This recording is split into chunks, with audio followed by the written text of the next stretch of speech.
इसे ऐसे नौकरी नहीं मिलती है, ऐसे नौकरी नहीं मिलती। इस तरह से खाली कागज लेकर बैठे रहिएगा। योगी शिक्षकों ने बिहार का क्या हाल किया हुआ है ये पूरे बिहार के लोगों को पता है। दूध का चला मट्ठा भी फूक फूक कर पीता है।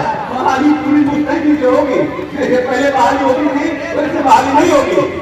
ना दिन से तो आवाज उठाई जा रही है, लेकिन इसका कोई सुनवाई नहीं लिया जा रहा, नहीं जाने दिया गया। आज काउंसलिंग डेट जारी करना और कैंप के जरिए हम लेकर आ जाएगा।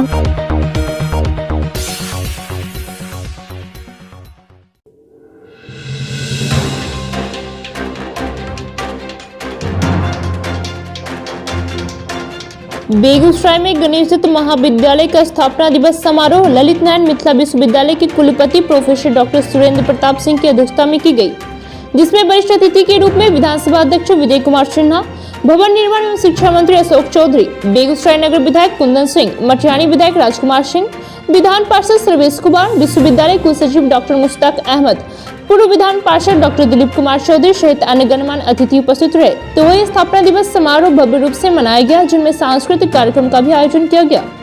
समारोह में मंच के पास मौजूद नियोजित शिक्षकों ने शिक्षा मंत्री अशोक चौधरी के मुर्दाबाद के नारे भी लगाए। इनकी मांग थी कि वर्ष 2019-20 के नियोजित शिक्षकों को काउंसलिंग कर नौकरी दिलाई जाए, जिस पर शिक्षा मंत्री अशोक चौधरी कुछ भड़के हुए नजर आए। उन्होंने कहा कि पहले जिस प्रकार बहाली होती थी वैसे नहीं होगी। भड़के अशोक चौधरी ने कहा कि नियोजित शिक्षक ने बिहार का क्या हाल करके रख दिया है, ये किसी से छुपा नहीं है।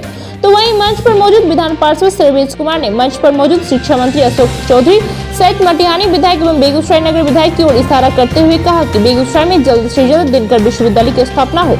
तो वहीं जहां शिक्षा मंत्री का कॉलेज परिसर में स्वागत हुआ था, दूसरी तरफ काफी विरोध का भी सामना करना पड़ा।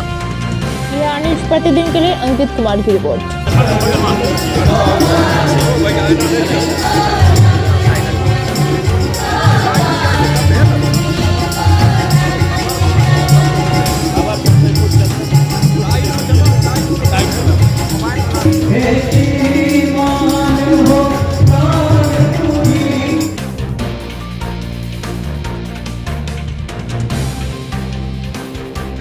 तैयार करना होगा, अधिकार की सिर्फ बात न करेंगे हम। आज बहुत सारे लोग उठते हैं, ये मेरा अधिकार है, अच्छी बात, संवैधानिक अधिकार है आपका, खुशी की बात है।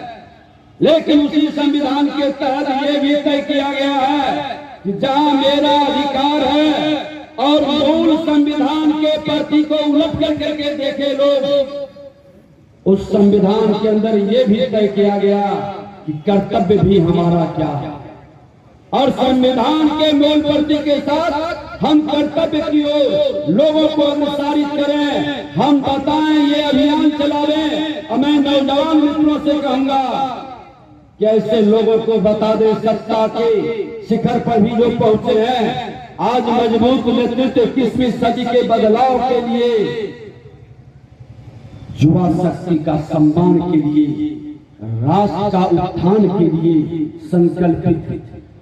आज देश के प्रधानमंत्री, बिहार के मुख्यमंत्री या जो भी हमारा नेतृत्व शिखर पर है, संवैधानिक पद पर है, सबके मन के अंदर चाहत है, होना भी चाहिए।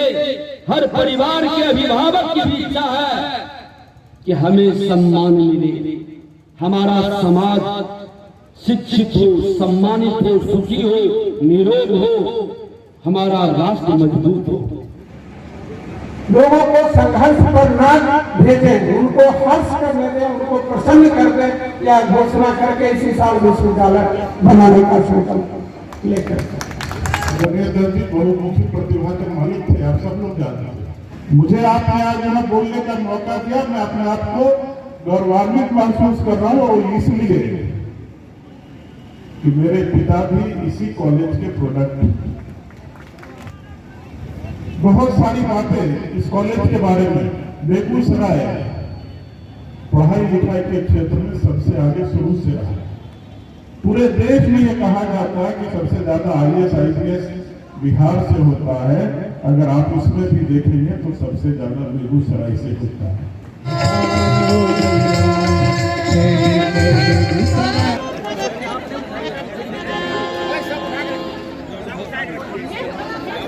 इसे ऐसे नौकरी नहीं मिलती है, ऐसे नौकरी नहीं मिलती है।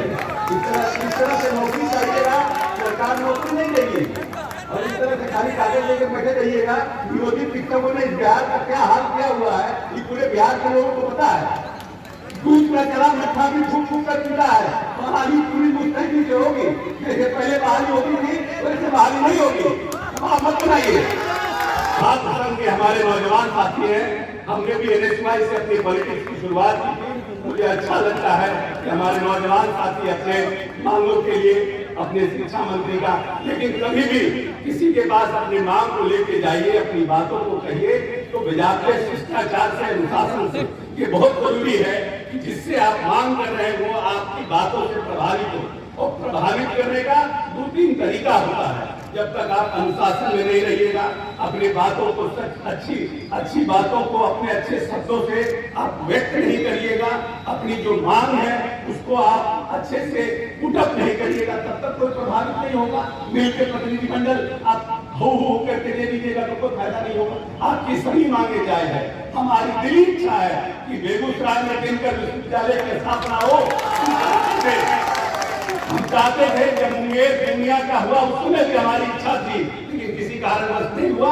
हम पूरी भावना से आपको कहते हैं कि दिनकर विश्वविद्यालय की स्थापना के लिए पूरी ताकत का प्रयोग करेंगे और माननीय मुख्यमंत्री से बात करेंगे, क्योंकि ये जन जन की भावना है। और लोकतंत्र में जब जन जन की भावना का हम लोगों को सम्मान करना पड़ता है। लेकिन नई शिक्षा नीति आई है, नई शिक्षा नीति में विश्वविद्यालय की स्थापना कैसे हो, उनमें क्या क्या उनके कारण है, उनको क्या क्या क्राइटेरिया है, उन सब के बाद हम क्या किन परिस्थितियों में इस विश्वविद्यालय का निर्माण कर सकते हैं। लेकिन मेरी दिली इच्छा है कि दिनकर विश्वविद्यालय की स्थापना हो, क्योंकि रामधारी सिंह दिनकर के जो पोता है वो हमारे साथ आते थे, वो हमारे अभी मित्र हैं, बॉम्बे में रहते हैं और बराबर उनसे बात होती रहती है। वो गांव आते हैं, कहीं यही बेगूसराय में उनका गांव है, रहते हैं, उनकी भी बहुत इच्छा है बेगूसराय। इसलिए मेरी अगर आप एक अशोक चौधरी के व्यक्ति के रूप में अगर आप हमसे पूछिएगा तो मैं ये चाहता हूँ कि आज 24 घंटे में ही दिनकर विश्वविद्यालय की स्थापना हो जाए। लेकिन शिक्षा मंत्री के रूप में जो कायदा कानून है उन सबको परिपूर्ण करने के बाद ही हम कोई घोषणा कर सकते हैं। लेकिन हम आपकी भावना के साथ हैं। पहले भी आए थे इस विश्वविद्यालय में और हमने यहाँ के इस प्रांगण में हमने भोला बाबू थे, उस समय अमिता भूषण जी हमारी विधायिका थी, सब लोग थे इस विश्वविद्यालय में। और उस समय ये जो समस्या थी छात्रों की, उसके लिए एक एक्सटेंशन काउंटर का हम लोगों ने उस समय उद्घाटन किया था। लेकिन बाद में जब हमारे प्रिंसिपल साहब आए और उन्होंने कहा कि विश्वविद्यालय का यहाँ पे एक्सटेंशन काउंटर है वो बंद हो गया है, हम बोले क्यों बंद हो गया, तो बोले कि उसके बाद किसी ने कोई ध्यान नहीं दिया तो बच्चों को बहुत समस्या हो रही। तत्काल हमने वाइस चांसलर से हमने फोन पर बात किया और हम धन्यवाद देते हैं इस मंच पर वाइस चांसलर साहब से कि लखनऊ विश्वविद्यालय के VC रह चुके हैं, इन्होंने वहां पर भी लखनऊ विश्वविद्यालय में भी शिक्षा के स्तर को बढ़ाने के लिए महत्वपूर्ण भूमिका का निर्वहन किया है। और आज हमें पूर्ण विश्वास है कि LNU के भी वाइस चांसलर है, नए सिरे से इस पूरे विश्वविद्यालय के उत्थान में अपने अहम भूमिका का निर्वहन करेंगे। और उन्होंने तत्काल विस्तार के लिए जब मैंने उनसे फोन पे बात किया, उसके 2 दिन बाद दरभंगा में मेरा कार्यक्रम था, उस कार्यक्रम में मैं था, तो इसी साहब जी उन्होंने कहा कि हमने तत्काल 2 लोगों को वहां अपॉइंट किया है और 2 लोगों को यहाँ भी अपॉइंट किया है। वहां के जितने भी ऑनलाइन एप्लीकेशन आएंगे, जितने भी मार्कशीट के लिए कुछ भी और भी जो विश्वविद्यालय से समस्या है, उसके लिए छात्रों को जो आना पड़ता है, उसके लिए तत्काल इसका निष्पादन होगा। और हम ख्याल रखेंगे कि हम जब तक वाइस चांसलर रहे उस विस्तार केंद्र को दोबारा बंद होने का नौबत ना है। इसीलिए जो व्यक्ति खुद हम स्टूडेंट रहे हैं, हमने देखा है कि हमको वाइस चांसलर और प्रिंसिपल के चैम्बर में जाने में कितनी मुश्किलात का सामना करना पड़ता था। एक एप्लीकेशन लेके 4 दोस्तों को इकट्ठा करना पड़ता था, तब हम प्रिंसिपल के चैम्बर में जा पाते थे। इसलिए हम छात्रों की समस्या को ध्यान में रखते हुए हमने तत्काल वाइस चांसलर से अनुरोध किया और उनको धन्यवाद भी हम देते हैं। साथियों, ये आज जो हम सब यहाँ पर इकट्ठा हुए हैं, सर गणेश दत्त जी की जयंती भी है और इस कॉलेज का स्थापना दिवस भी है। ये सूरज सहयोग है। इस कॉलेज की स्थापना एक दिवस के दिन सर गणेश दत्त की जयंती का भी हम लोग जयंती मनाने का काम कर रहे हैं। क्यों हम मनाते हैं इतने महापुरुषों की जयंती? क्योंकि इन महापुरुषों ने समाज को अपने कठिनतम समय में भी कुछ देने का काम किया है। एक से एक महान इस प्रदेश में विभूति हुए, जिन्होंने शिक्षा के क्षेत्र में मुक्त कंठ से और खुले हाथों से उन्होंने प्रदान करने का काम किया।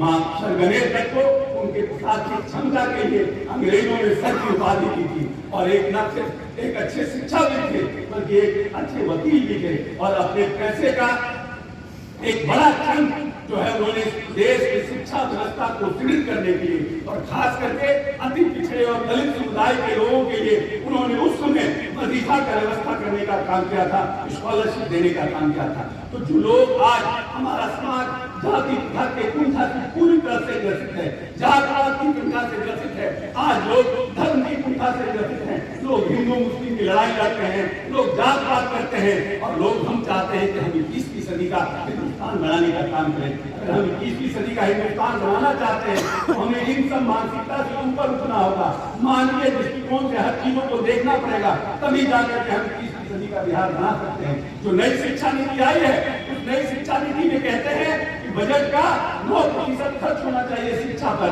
और हम आपको यह जानकारी देना चाहते हैं 2010 से माननीय मुख्यमंत्री ने 9 से ज्यादा प्रतिशत के बजट का खर्च शिक्षा पर करने का काम किया है। क्या स्थिति थी पहले जब सरकारें नहीं थी नीतीश कुमार की, तो प्रोफेसर जो यहाँ बैठे हैं या जो प्रोफेसर आज रिटायर कर गए हैं उनको पता होगा कि आज के पहले 6-6 महीना में सैलरी मिलता था और आज हर महीने सैलरी देने का काम राज्य सरकार कर रही है।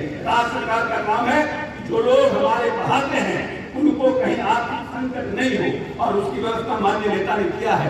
24,000 करोड़ का बिहार का बजट था और इन 15 वर्षों में 2,15,000 करोड़ का बजट करने का काम नीतीश कुमार ने किया है और सिर्फ शिक्षा पर 32,000 करोड़ का बजट है इस प्रदेश में। लेकिन क्या स्थिति है शिक्षा की?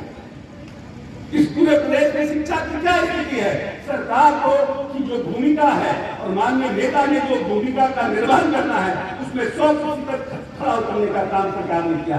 न सिर्फ शिक्षा का बजट बढ़ाया बल्कि जो हमारे शिक्षक चाहे वो प्राथमिक हो माध्यमिक हो चाहे उच्च शिक्षा जो प्रदान करते हो उनको समय से सैलरी मिले, उनको पेंशन समय से मिले, इसकी व्यवस्था राज्य सरकार ने किया है और बजट को इतना बढ़ाने का काम किया। लेकिन क्या आज से 15 वर्ष पूर्व जो शिक्षा की व्यवस्था इस प्रदेश में थी वो आज क्या है इस प्रदेश में?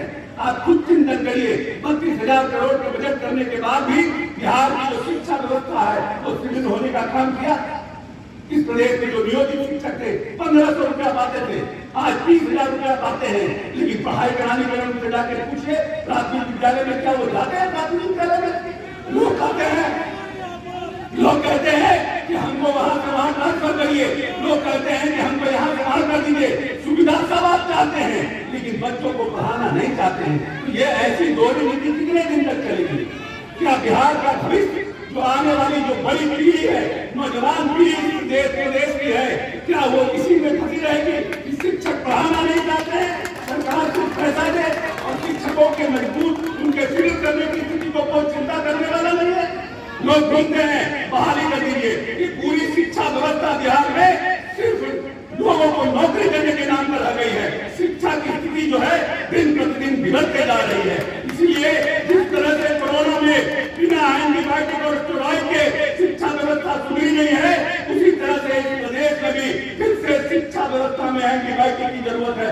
जब तक पूरी तरह से व्यवस्था को मजबूत नहीं किया जाएगा हमारे आने वाली पीढ़ी शिक्षित नहीं हो सकती है। इसलिए जो लोग आते हैं बोलते हैं हमको पढ़ाइए, हमको नौकरी दिलाइए, हमको यहाँ कर दीजिए, सब लोग परेशान है। लेकिन शिक्षा बच्चे कैसे शिक्षित हो इसके लिए कोई ज्यादा परेशान नहीं होता।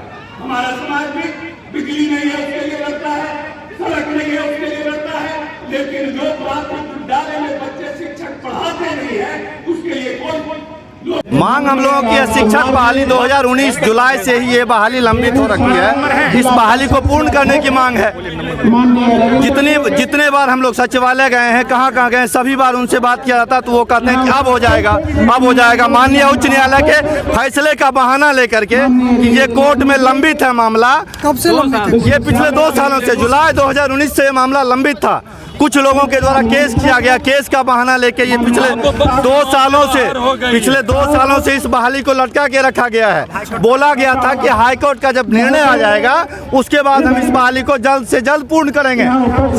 इतना दिन से तो आवाज उठाई जा रही है, लेकिन इसका कोई सुनवाई नहीं लिया जा रहा। नहीं जाने दिया गया। आश्वासन भी सही ढंग से नहीं मिल रहा है, सिर्फ लेटर आदान प्रदान ही चल रहा है। अभी किया जा रहा है क्या काउंसलिंग डेट जारी करना और कैंप के जरिए हम लोग आ जाएगा, फिर नया बहाना चालू हो जाएगा। नहीं दिया गया, नहीं दिया गया, अभी तक नहीं दिया गया है। हम लोगों उनसे बात